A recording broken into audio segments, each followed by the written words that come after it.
question. And I think one of the truisms of a new year, even though there's certain artificiality to it, is that change is possible. And more importantly, change is necessary. I think one of the things we see in Francis is somebody who finds himself at a crossroad. And he could easily have gone on with life as usual. He had a good life. He would be what we would call privileged today. He had through the accidents of birth, he had all the resources that were possible for an upper middle class child moving toward a successful future.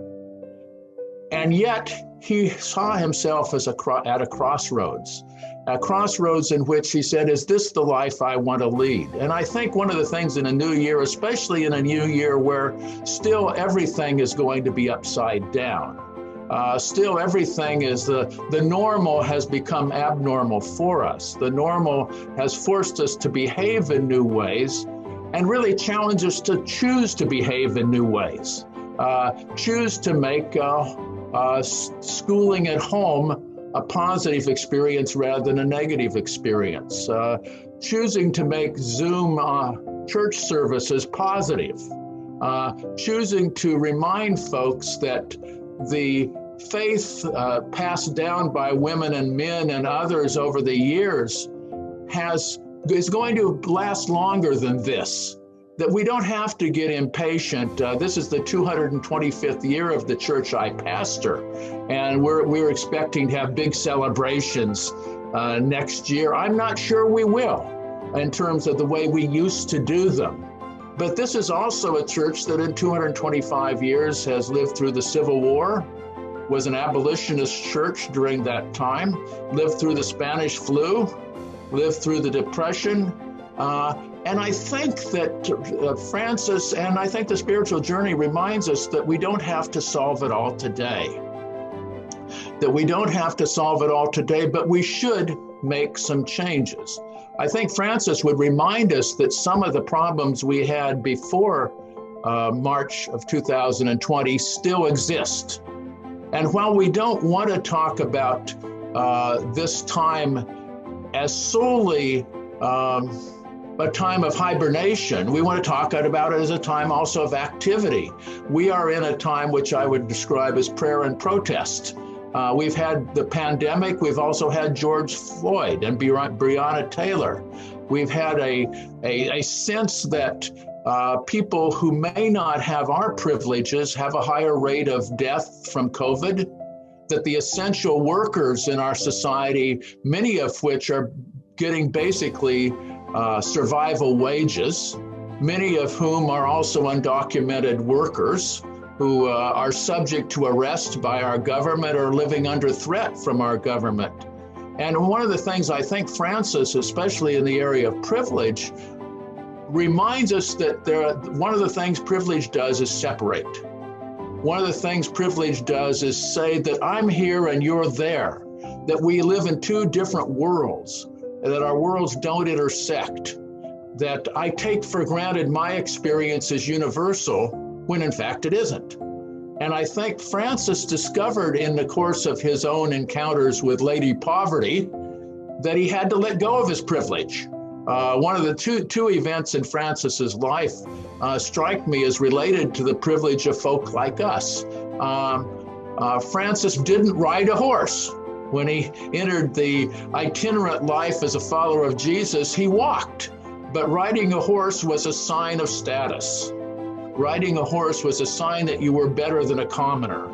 And I think he chose to walk, except when he was very ill, as a way of leveling things. I'm one of you. I think Francis' mystical experience with a leper who appeared out of nowhere and then disappeared was to say that all of us are mortals. All of us are mortals. All of us will face eventually issues in life that we cannot solve, that we have to depend solely on the grace of God to get us through.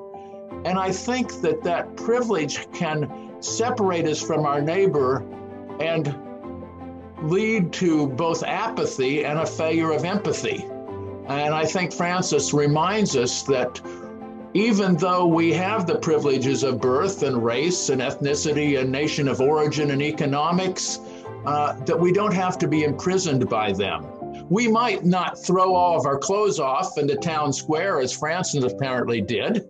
That's something I myself wouldn't do, but I think we need to be aware that of all that we have, especially in this COVID time, folks like myself who have the ability to work at home. As a pastor and a writer, I have pretty much done all of my work at home, occasionally coming into the church in off hours. I can do that.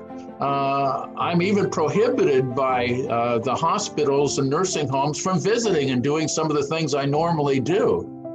But I have the ability to be safe and to choose to be safe that others don't have. And so I have to remember when I might be high and mighty about mask wearing and safe distancing, which I think is really important, that others are living a different life, that others may have to be forced to be in tight quarters to work, and others may be at risk, and others don't get paid when they don't go into the office or they don't work out in the fields. And I think it's important to see that we're all connected and then transform our Thanksgiving into some sort of action.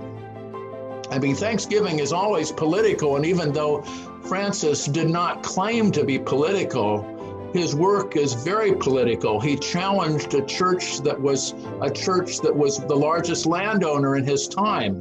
He challenged a church in which the sign of greatness of a religious figure was they wore great robes and were given pomp and circumstance.